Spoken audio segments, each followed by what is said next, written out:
It's an often baffling business for outsiders to look in on the workings of foreign governments, not least Washington. How on earth has the world's superpower tied itself in such a knot that government is shut down and we're now apparently within 2 days of the world's richest economy defaulting on its debts? To help us understand, we are joined by Research Associate at the United States Studies Centre at the University of Sydney and also a visiting assistant professor at the University of Miami, Nicole Hemmer. Dr Hemmer joins us on a Skype connection from Miami. Thank you for taking time to speak with us, Dr Hemmer. First, there are some signs, I understand, that Congress is inching towards an 11th hour deal to lift the debt ceiling and reopen government. Before we get to the tin tax on this, what is your read on how close a deal is? So we're definitely closer than we have been. Now, I don't want to get too excited because it looked like on Thursday that we were getting very close to a deal and then that all fell apart pretty quickly. So right now it looks like we're getting there. There seems to be a deal being brokered in the Senate. The big question is going to be whether or not the House can pass it, and that's where it's going to be make or break on the current deal that's being hammered out. OK, so viewed from a distance, the US government shutdown is, as I said, quite baffling. How is it that the US system has allowed things to get to this state? That's a great question. I think a lot of Americans are wondering the same thing. Really, it's a show-off between the two parties and two different visions of what the government should look like, how big the federal budget should be. And the reason why it's gotten to the point that it has is that there's a small faction of Republicans who are dragging the party to the right and who are willing to shut down the federal government, are willing to potentially default on the government's debts in order to get budget cuts, particularly cuts to entitlement. And they can't do that through normal order because they only have a majority in the House. They can't get things through the Senate, and of course they can't get them signed off by the president. So the only way for them to enact the changes they want while they're in a minority is to force these kinds of crises.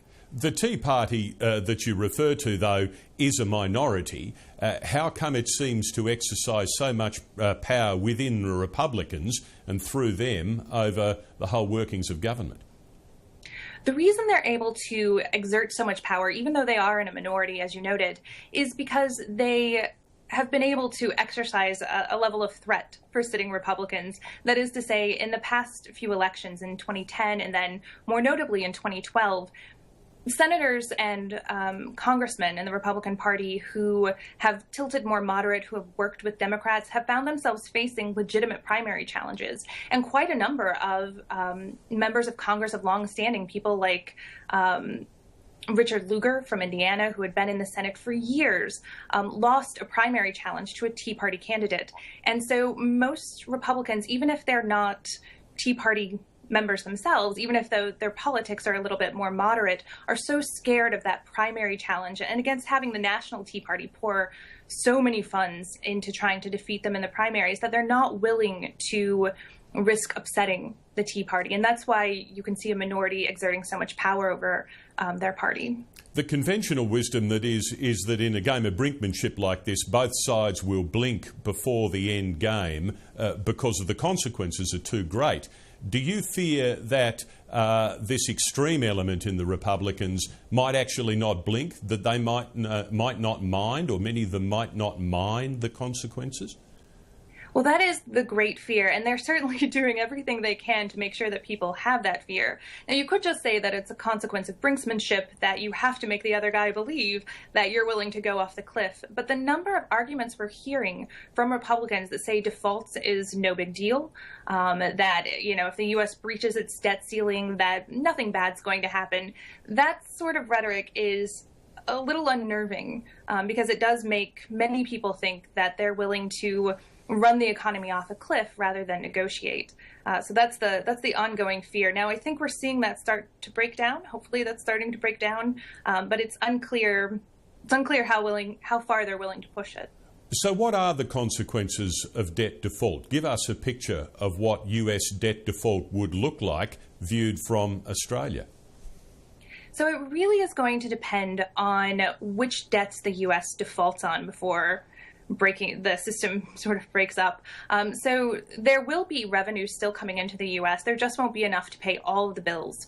The goal then would be to prioritize people who hold bonds, because if the U.S. can't pay back its bondholders, then it goes into a legitimate sovereign default, and the world markets would go just crazy. It would cause a lasting depression, not only in the United States, but around the world, because so many people are so heavily invested in the U.S. bond market.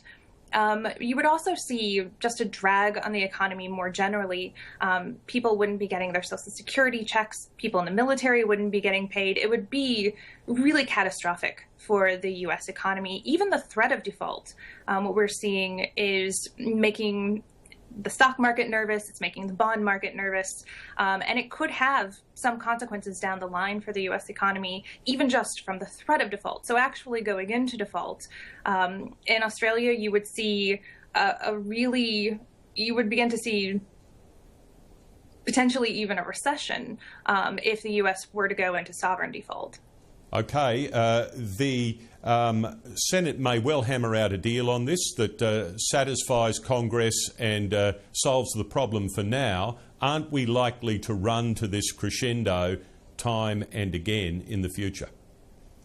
That seems to be how it's shaping up. I mean, we've been playing this game since 2011, going from crisis to crisis here in the U.S., and it has real economic effects, whether it was losing the AAA credit rating of the United States back in 2011, or sequester, which were deep budget cuts, deep across-the-board budget cuts that have proven to be a drag on the economy, and that, if extended, would drag the economy even more, possibly costing us 1 to even 3 percentage points growth in the coming year. So chances are, even if they kick the can down the road 6 weeks, 3 months, 4 months, we're going to see another showdown.